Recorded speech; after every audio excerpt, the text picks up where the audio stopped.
El rey Euristeo, siempre astuto y lleno de malicia, lanzó a Hércules otro desafío, esta vez más macabro y peligroso que los anteriores. Debía robar las yeguas de Diomedes, el temido rey de Tracia. Estas criaturas no eran simples animales.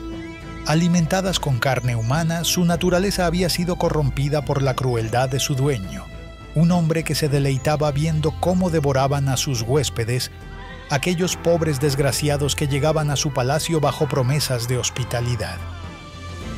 Diomedes, hijo del dios Ares, reinaba sobre los bistones y se había rodeado de violencia desde su infancia. Criado entre guerras y fieras, había convertido a sus caballos en bestias devoradoras de hombres. Y aunque muchos los llamaban yeguas por su aspecto y fiereza, Higino, un raro entre los cronistas, les había dado nombres masculinos: Podargo, Lampón, Janto y Deino. Consciente del peligro que le aguardaba, Hércules aceptó el reto. Sabía que no bastaba con capturar a las yeguas, tendría que enfrentarse a Diomedes y a su séquito de guerreros, leales y feroces, dispuestos a defender las bestias con sus vidas. Diomedes no solo las cuidaba, sino que las amaba con una devoción siniestra. Sus caballos eran su orgullo, su oscuro placer, y verlos devorar carne humana era su mayor deleite. Presintiendo la dificultad del enfrentamiento, Euristeo permitió que Hércules reuniera un grupo de guerreros para acompañarlo en esta misión. Sabía que el rey de Tracia no entregaría a sus yeguas sin lucha y que, detrás de esa tarea aparentemente simple, se ocultaba una batalla por la supervivencia. El cielo estrellado se extendía sobre el mar mientras Hércules y su grupo de voluntarios navegaban hacia Tracia.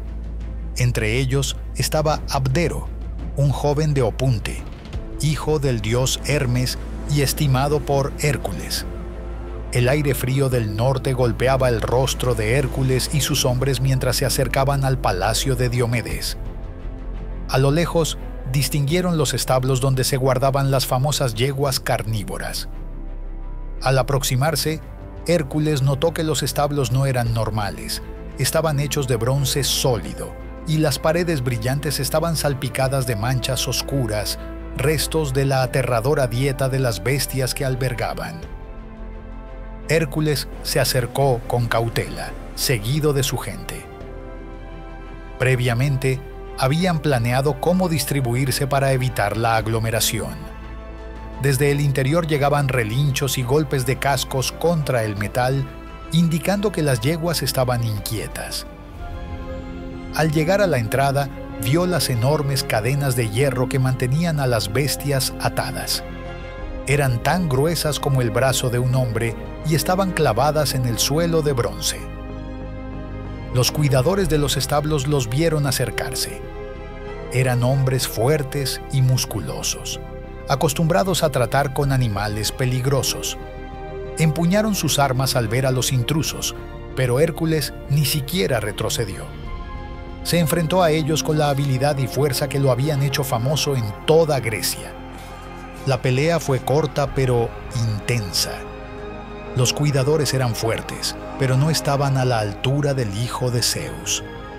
Uno a uno cayeron bajo los golpes de Hércules. Cuando el último yacía inconsciente en el suelo, el héroe se dirigió a los establos. Con cuidado abrió las pesadas puertas de bronce. El hedor a muerte y podredumbre lo golpeó de lleno. Dentro, 4 enormes yeguas lo miraban con ojos rojos y hambrientos. Sus pelajes, que deberían haber sido brillantes, estaban manchados de sangre seca. Sus dientes, más afilados de lo normal, eran una amenaza palpable. Hércules observó los pesebres, llenos de restos humanos, algunos aún frescos.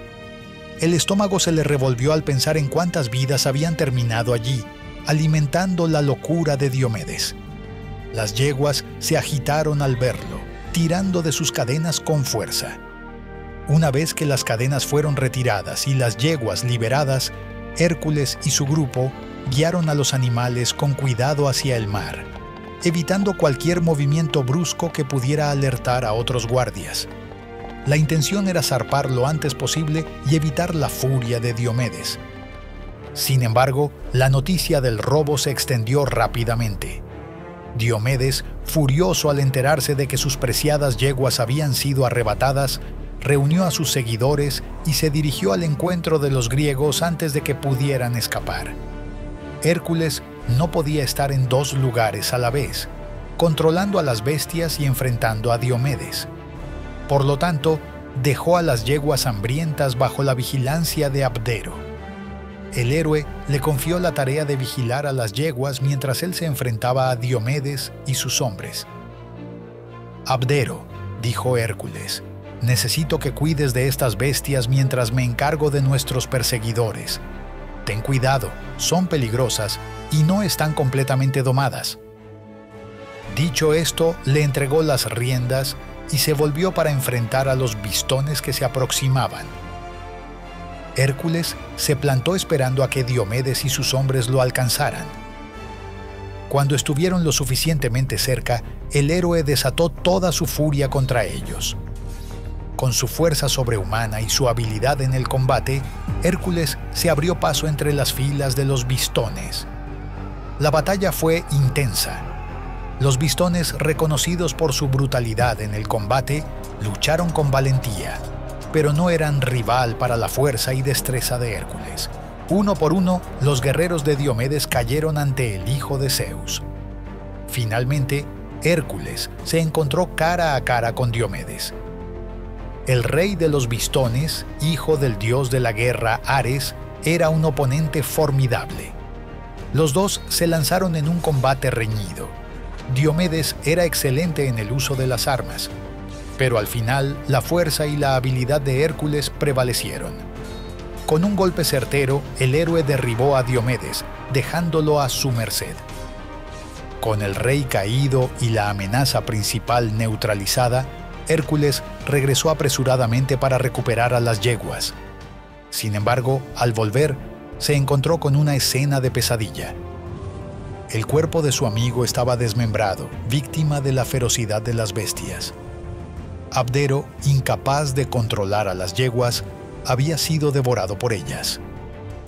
Hércules se quedó paralizado por el horror y la culpa. Su decisión de dejar a Abdero a cargo de las yeguas había llevado a la muerte de su amigo. El dolor y la rabia se apoderaron de él.